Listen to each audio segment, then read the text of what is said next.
The moment we wake up in the morning, or most people, it's like what I call the mind TV is just off and running, broadcasting all its favorite programs. And the programs will differ from person to person. And I remember, I used to sit, for example, I'd be sitting having breakfast.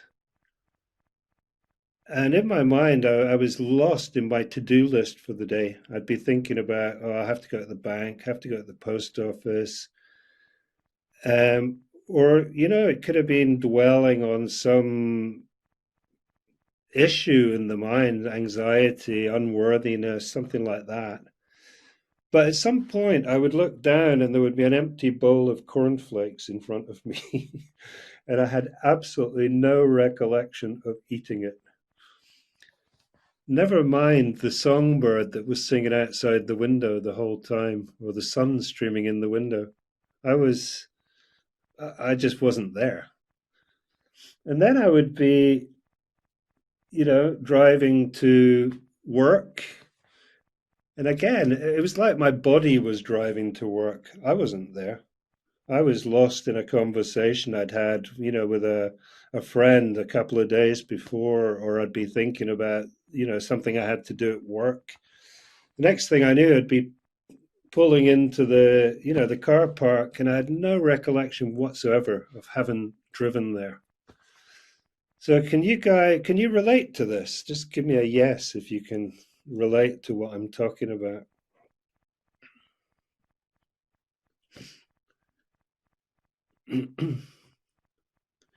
Yeah, so everyone knows what I'm talking about. And here's the thing is that this tends to happen unconsciously. We're not I have a good friend of mine, Sandy Newbigging. He was also a fellow monk and author, and he's got a book called Thunk. And he said, if you don't know how to switch the mind off at will, you're not thinking, you're being thunk. And that's how we go through our days, being thunk. And there's two main consequences to getting caught up in this kind of unconscious thunking. One of them is like when the content's predominantly negative and we don't know how to stop it, we don't know how to switch the mind off, it can be really overwhelming and cause a lot of suffering. And the other consequence is that living in our heads, we miss out on the fullness of life in the present moment. So I sometimes tell a story about being in the park with my daughter, and she was three years old. And like all 3 year olds, she was just completely absorbed in her own little world. The bug crawling up the blade of grass, the aeroplane flying overhead. And at one point, she screamed, "Oof, oof," which was her baby word for dog. And I was just snapped out of this dream that I'd been in. And it's like I noticed for the first time that I was in the park, that we'd even arrived in the park. Up until then, I'd just been lost in this unconscious thinking. So, who do you think was having a richer, more vibrant, more alive experience of the park? Yeah, I'm pretty sure it was her. So, what do we do about this never ending stream of thunking that's going on?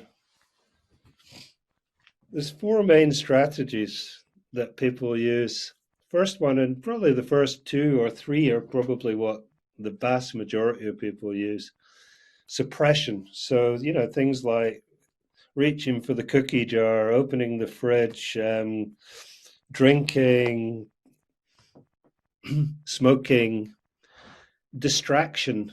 So, mobile phones, video games, watching TV, different forms of entertainment. So basically anything to distract you from this continuous stream of thoughts that's moving through the head. Another one is busyness. Some people they just can't sit still for a minute, so they have to just stay busy all the time as a means of distracting themselves.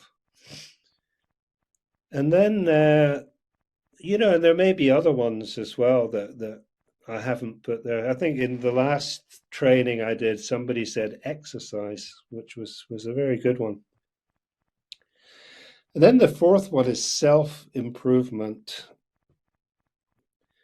And this is one that I did for years and years and years, and I'm sure that probably most people on this call have dabbled with self-improvement.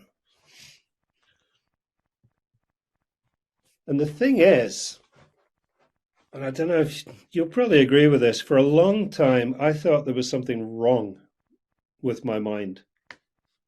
I thought it was broken. I believed that anxious thoughts shouldn't be there.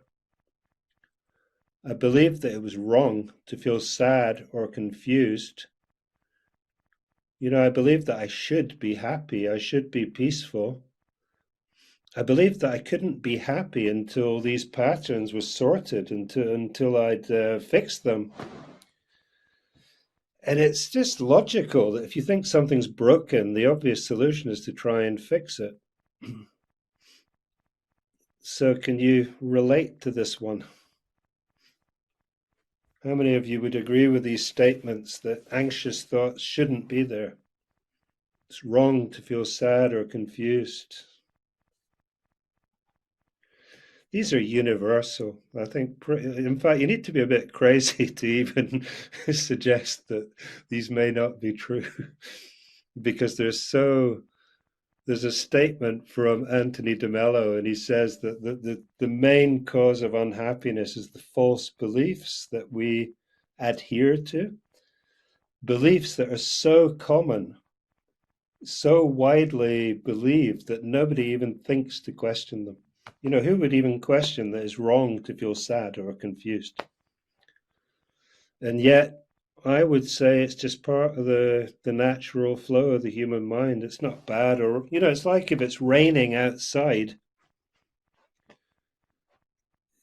you may prefer that it was sunny, but you wouldn't say that it's bad, that the rain's bad or the rain's wrong.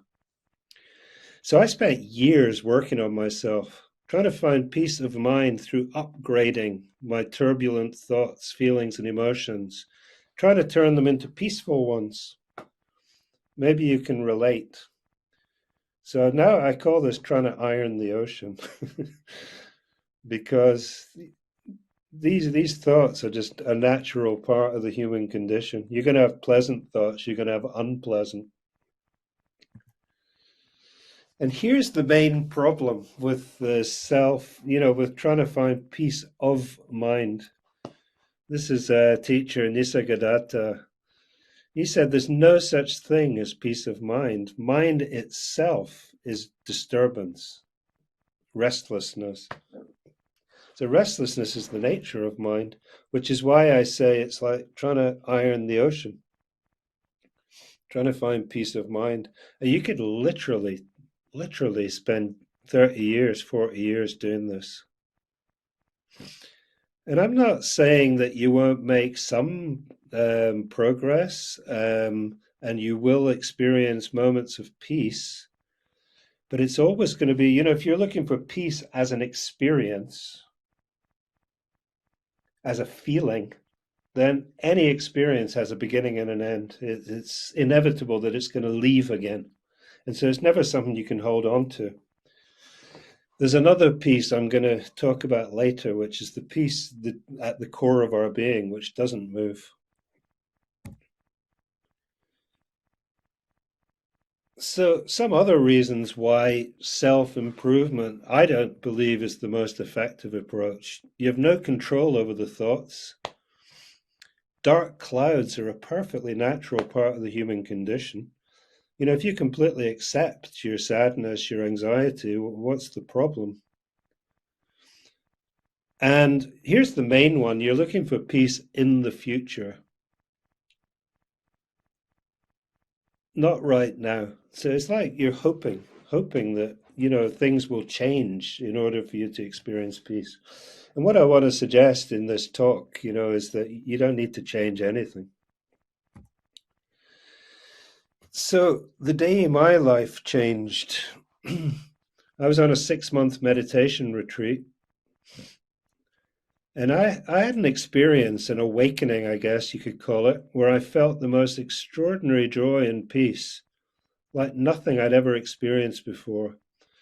And it continued for 2 months, whether I meditated or not. I actually got banned from the meditation hall because I couldn't stop laughing. But the amazing thing was that my mind hadn't changed in the slightest. All the anxious thoughts, the unworthy thoughts that had brought me to the retreat in the first place were still there.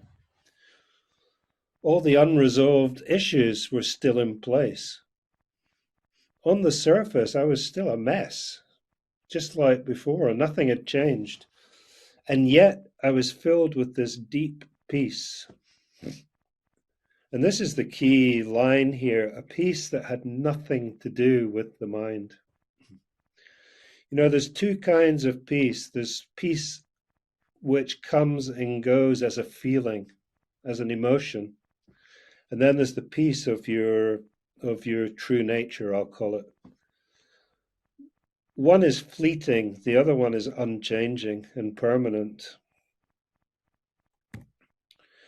So 3 things I discovered through this experience. One, you don't have to change a single thing about the mind to experience the peace you're looking for.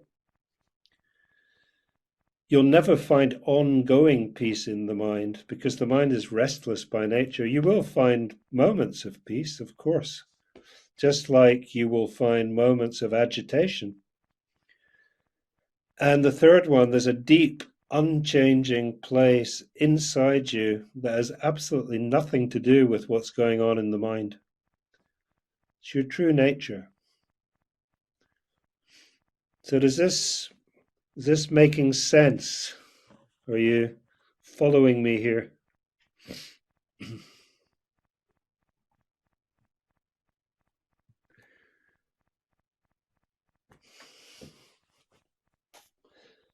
So I'm going to jump now into the 4 ways to instantly make peace with a troubled mind.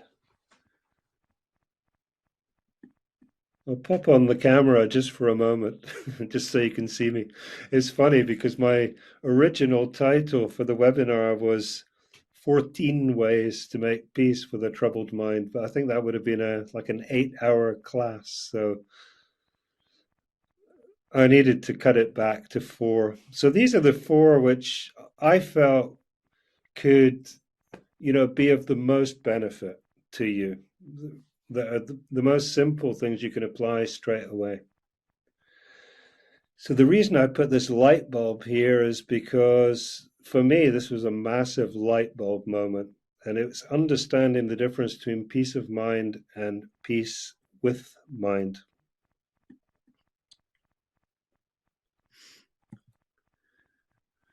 And this one, you might want to take a screenshot and print it and put it on your wall.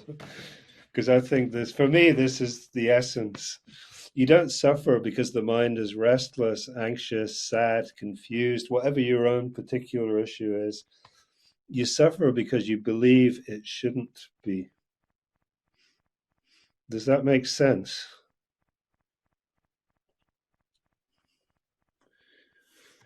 You suffer because you believe the mind should be peaceful or there's something wrong. What if, rather than spending years trying to iron the ocean to find some fleeting moments of peace, you focused instead on making peace with the fact that the mind is restless, crazy, messed up, all over the place? I'm not talking about you guys here. This is how my mind was. Making peace with your lack of peace. So you can always wrap peace around anything, including agitation, anxiety, through making peace with the fact that it's there in your experience. So, what if Christians saying, yeah, but the feelings, emotions are really strong? Yeah, absolutely. Absolutely. What if you fully expected the mind to be restless, confused, grumpy, impatient, whatever your own particular flavor is? It's called the human condition. What if you didn't see any of it as bad or wrong? What if you didn't feel the need to heal, fix, or change any of it in order to be at peace? I mean, these are pretty radical, huh? What if you weren't waiting for things to improve in your life before you could start enjoying yourself? This is one that comes up a lot when I have coaching clients. People are waiting. It's like they're waiting for years and years and years for a particular cloud to pass before they can get back into enjoying their life, and I just try to show them, no, this, the peace you're looking for is right there, whether the cloud is there or not. And I'm talking about this peace that has nothing to do with the mind.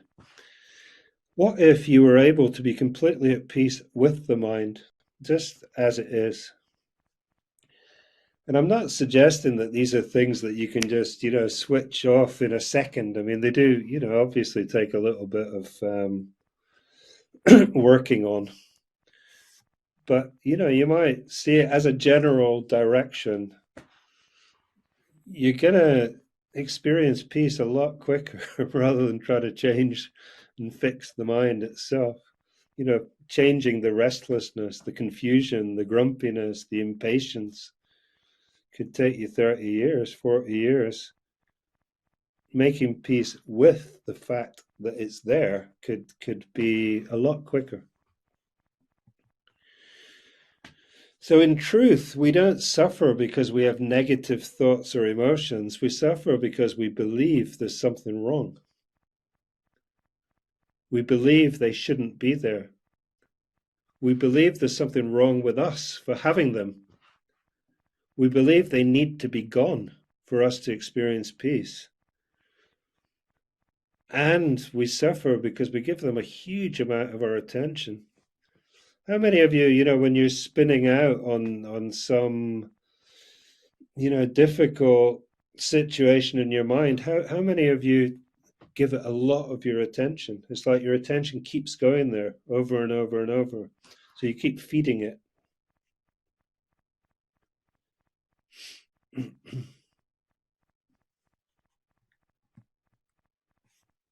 So this is a quote from my book, Kick the Thinking Habit. Don't be concerned about the thoughts that come and go. Leave them alone, and they will leave you alone. Leave the mind in peace to do its dance, and it will leave you in peace to do yours. Don't touch it at all, and you'll remain untouched by it. And you can get this book for free through my website, thinklessandgrowrich.com. So let's move on to the second one, strategy number 2. Yeah, Mike's saying, yeah, you can't help being drawn to them. Yeah, it's a habit of a lifetime, Mike. It's, I sometimes talk about going to the gym, that the muscle of following the thoughts and getting caught up in the thoughts is just really strongly developed because we've been doing it all of our lives. And to train the other muscle, which is to not follow thoughts, take some training.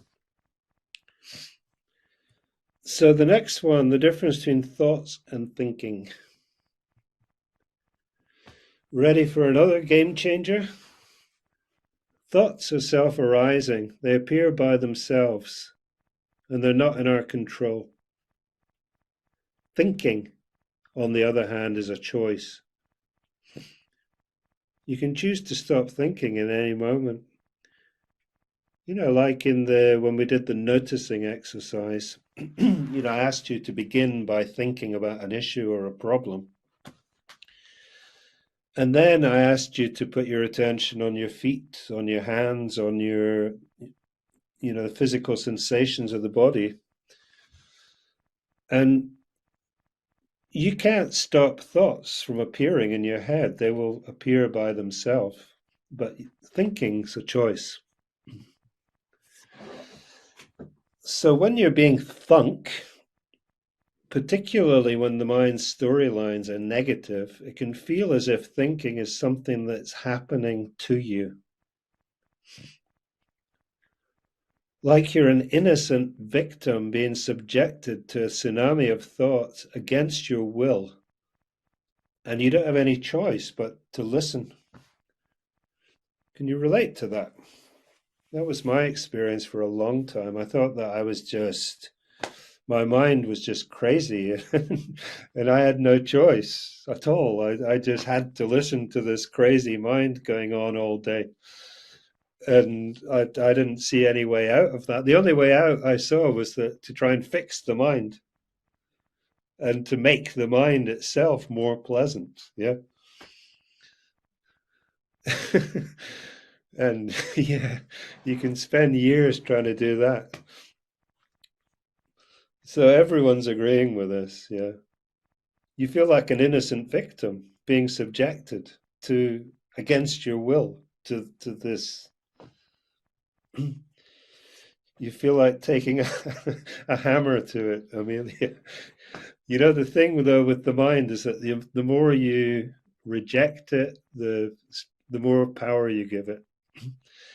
It's actually the opposite. Um, will have more of an effect, withdrawing your attention from it.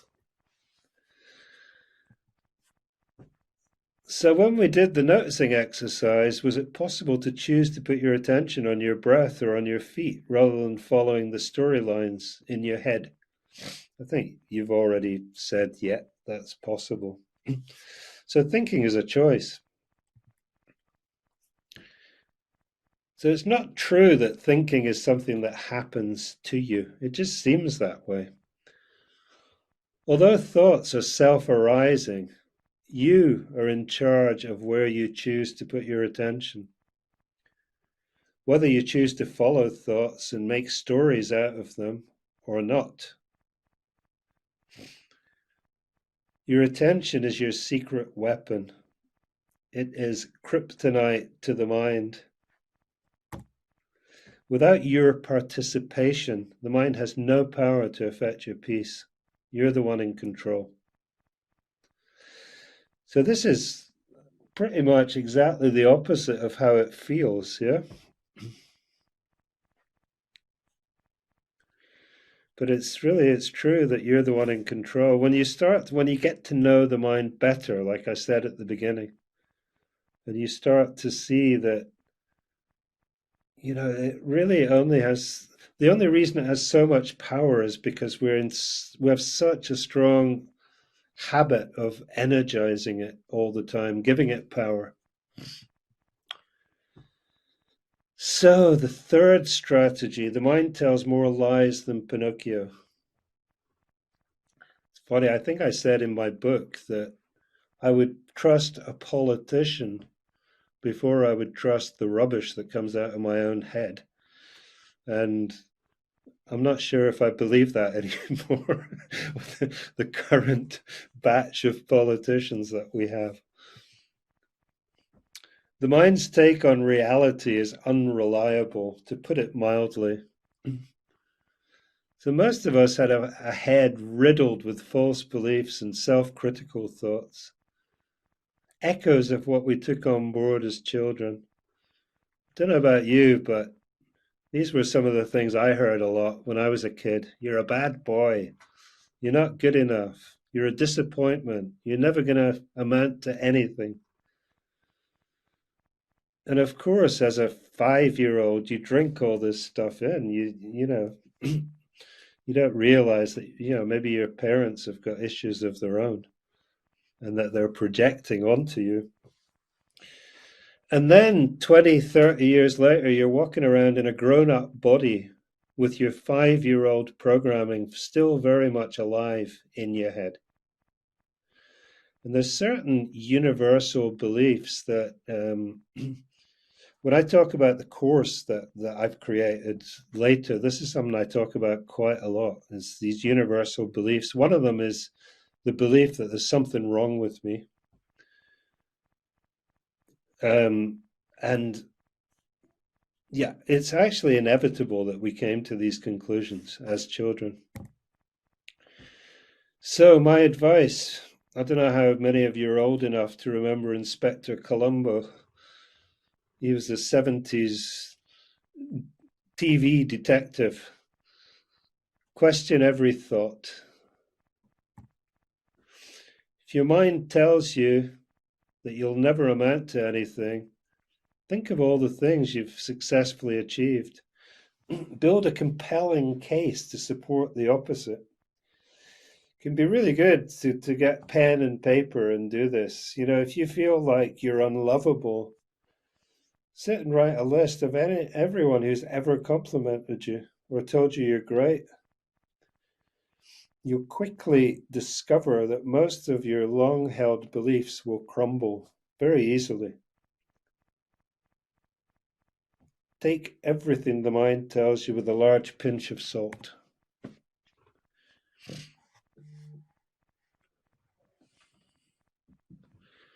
I've spent most of my life worrying about all the things that never happened. Mark Twain. And the first question in particular is a really good one. I've used this one a lot in the past.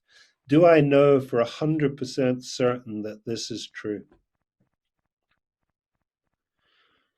How do I feel when I believe this thought and when I don't? And this is just part of the kind of general shift of becoming more conscious. When we're being thunk, it tends to happen on autopilot, and there's not a lot of consciousness there. It's happening by itself. And as you develop the ability to step back and become the observer of the mind, you can start to see all these patterns, these beliefs, these assumptions. So before you assume that the twinge in your chest is an impending medical emergency, or imagine you're going to get fired, lose your house, end up sleeping in the gutter just because your boss looked at you in a strange way, consider this. You've no idea what may or may not happen in future. How many of you have that tendency to, your mind will always go to the worst possible scenario, the worst outcome? That's just a habit. So I'm going to jump now into the fourth one, and second arrow. And this is huge. This is responsible for probably 90% of the traffic in your head.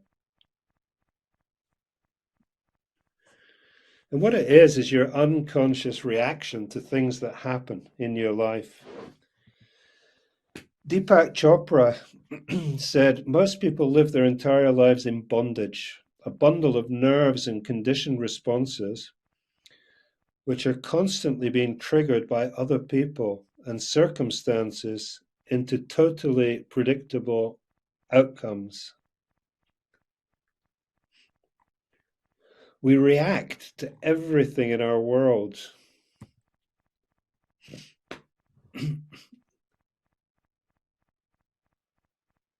So second arrow comes from our unconscious reactions to thoughts, feelings, circumstances that are not in our control. Here's a couple of examples. First arrow, you're in a queue and somebody skips in front of you. First arrow is not in our control, yeah?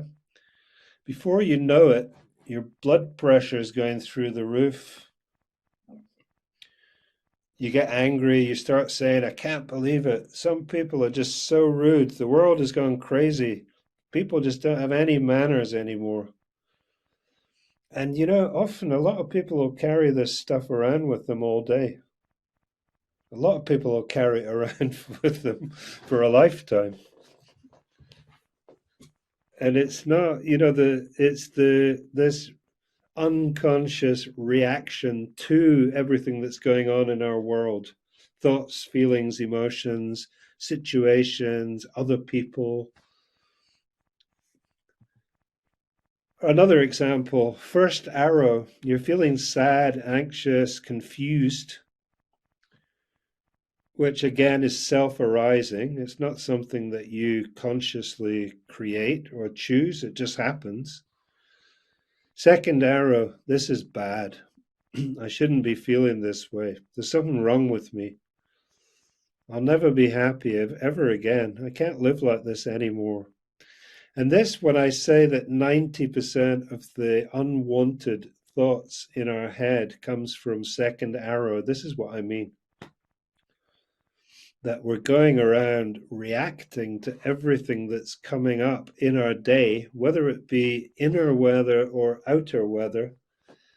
And most of the thoughts are to do with this, are commentary, if you like, on what's going on. Does that make sense?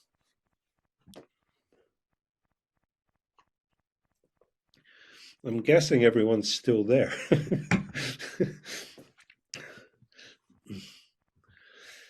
So, autopilot reaction versus conscious response. So, a more conscious response might be something like, anxiety. Doesn't feel great, but that's okay.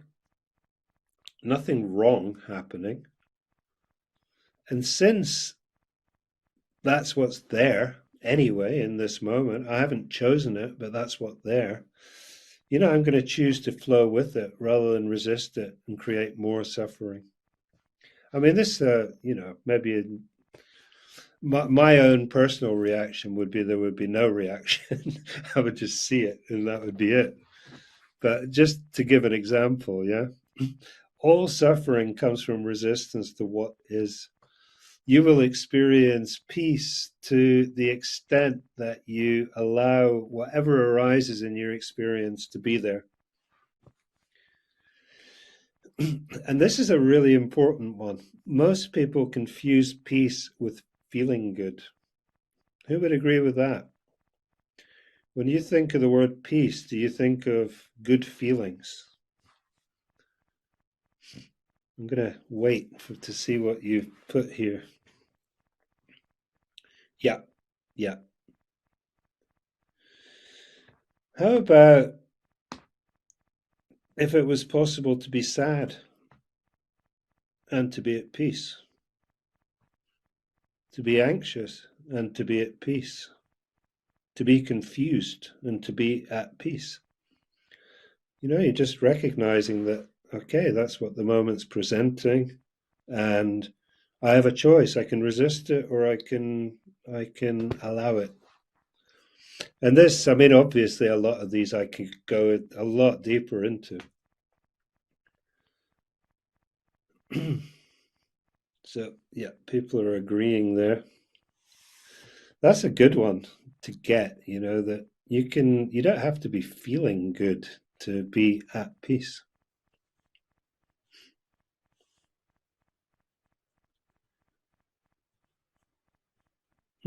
Bring that one up again, Christian, at the end. We can discuss that if you would like.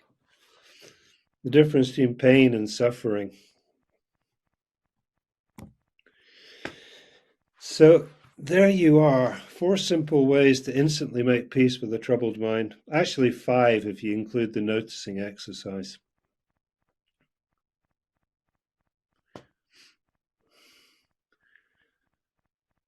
Noticing exercise, choosing to put your attention on the present moment, will instantly stop thinking in its tracks.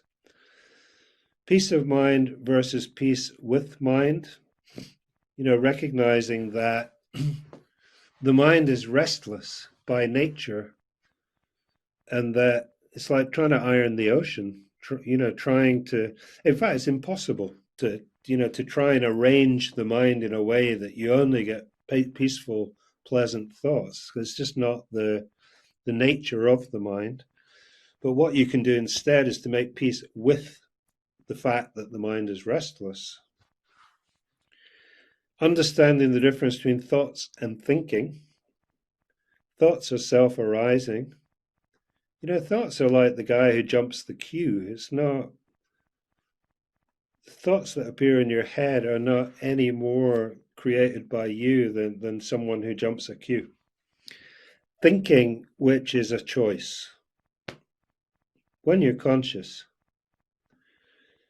questioning your beliefs and false assumptions, and then second arrow, which is our reactions to what happens inside us and outside of us. I would love to have more time actually to go into a few of these topics in details, particularly the one about pain and suffering, because that's a very interesting distinction. But I'm going to keep going with the talk right now.